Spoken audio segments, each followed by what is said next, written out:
Well, so I think one point is if it's truly is a Russian written or 85% Russian written plan, and many observers right now, coming forward saying that's what they've seen or there is evidence, then it's very embarrassing, actually. The United States it's a great country.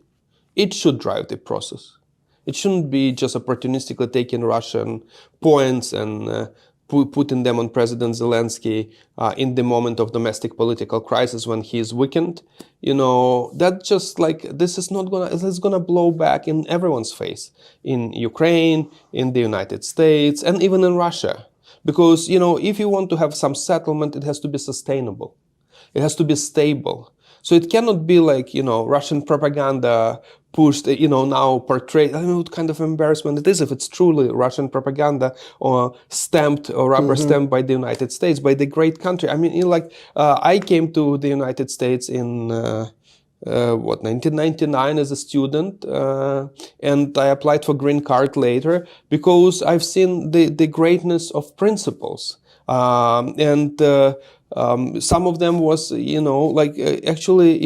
putting what's right above everything else. And I've seen a lot of people, from top officials to everyday, my colleagues. And it's not easy. I've been in some academic integrity hearings at the University of Pittsburgh or University of Pennsylvania where I taught, where sometimes wrong decisions were made for wrong type of reasons, like, let's say, a donor influence or, some political meddling, protecting a child of some important official. But I also have seen how majority of people responded to that with indignation and how they held the ranks, and they said, no, we're not going to do that, even though the administration did something.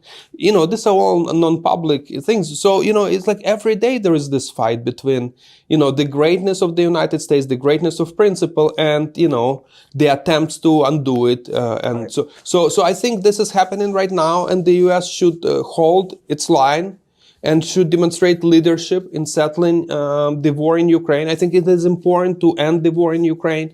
It is important for the United States to show leadership and offer its own view on how it's done. I understand that it's not going to be easy, nor for Russia, nor for Ukraine. Compromises have to be made.